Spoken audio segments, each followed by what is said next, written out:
దౌత్య సంబంధాలని దాదాపుగా పూర్తిగా తగ్గించడం. ఇప్పుడు భారతదేశంలో ఉన్న పాకిస్తాన్ హై కమిషన్ లో 55 మంది మెంబర్స్ ఉన్నారు. మన దేశంలో 55 మంది మెంబర్స్ ఉంటే ఇస్లామాబాద్ లో అక్కడ ఎంబసీలో కూడా 55 మంది ఉంటారు. ఆ 55 మందిని తగ్గిస్తూ ఇప్పుడు కేవలం స్ట్రెంగ్త్ 30 మందికి మాత్రమే తగ్గించారు. అంటే ఇంకా మినిమల్ స్టాఫ్ ఉంటారు. దౌత్య భారత రాయబార కార్యాలయం పాకిస్తాన్ లో ఉన్న వాళ్ళని మినిమల్ స్టాఫ్ ఉంటారు. మన దగ్గర ఎంత స్టాఫ్ ఉంటారో వాళ్ళు మన దగ్గర కూడా అంతే ఉండొచ్చు. సో 50 మందిని 30 మందికి తగ్గించడం. మూడోది, Pakistan nationals will not be permitted to travel to India under the SAARC visa exemption scheme. Pakistan జాతీయులు ఎవరిని కూడా భారతదేశంలోకి అనుమతించం. సార్క్ వీసా ఎగ్జంప్షన్ స్కీమ్ అని ఒకటి ప్రకటించి పాకిస్తాన్ వాళ్ళకి వీసాలు ఇచ్చారు. ఇక పాకిస్తాన్ నుంచి వచ్చిన వాళ్ళు ఇక్కడ గూఢచర్యం చేస్తుండొచ్చు, ఇంకేమో చేస్తుండొచ్చు. So will not entertain, Pakistan పౌరులు ఎవరిని కూడా భారతదేశంలో ఎంటర్టైన్ చెయ్యము అని ఒక స్ట్రాంగ్ మెసేజ్ ఇచ్చి any SVS visa, SVS visa అంటే సార్క్ దేశాల అగ్రిమెంట్, దక్షిణాసియా దేశాల అగ్రిమెంట్ ద్వారా కొన్ని వీసాస్ ఇచ్చారు. ఆ any SVS visas issued in the past to Pakistan nationals are deemed cancel. ఇంతకు ముందున్న వీసాలన్నిటి కూడా పాకిస్తాన్ దేశస్తులకు ఇచ్చిన వీసాలన్నిటి కూడా రద్దు చేసేశారు. Any Pakistani national currently in India under SVS visa has 48 hours to leave India.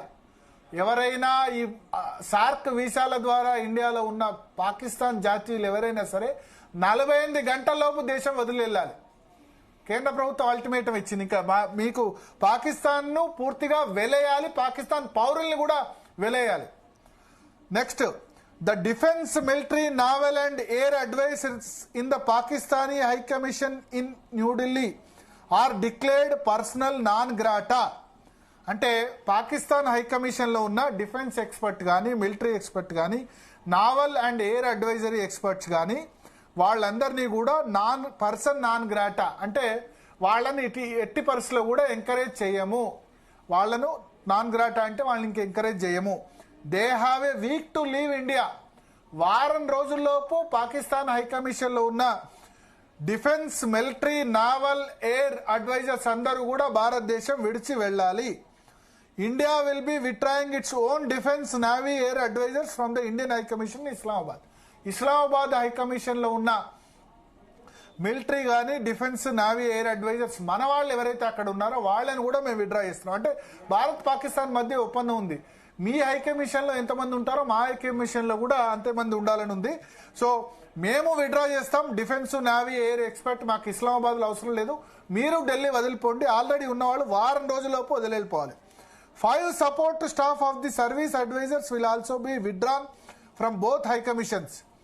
5 support staff ఎవరైతే ఉంటారో 5 సపోర్ట్ స్టాఫ్ కూడా, సర్వీస్ అడ్వైజర్స్ కూడా వెంటనే 2 హై కమిషన్స్ నుంచి కూడా విత్డ్రా చేస్తున్నాం.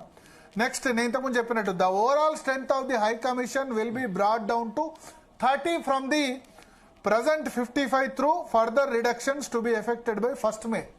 అంటే నెక్స్ట్ వారం రోజుల్లో 1st May నుంచి ఇప్పటి వరకు పాకిస్తాన్ హై కమిషన్ లో మన వాళ్ళు 55 మంది ఉండేది, 55 మందిని 30 మందికి తగ్గిస్తున్నాం. 25 మందిని విత్డ్రా చేసుకుంటున్నాం. సో భారతలో ఉన్న, న్యూఢిల్లీలో ఉన్న పాకిస్తాన్ హై కమిషన్ కూడా తద్వారా వాళ్ళు కూడా 30 మందికి తగ్గించాలి. సో దౌత్య సంబంధాలని పూర్తిగా కాకుండా ఆల్మోస్ట్ గా తెంచుకుంటున్నట్టు ఒక సిగ్నల్ పూర్తిగా ఇవ్వడం.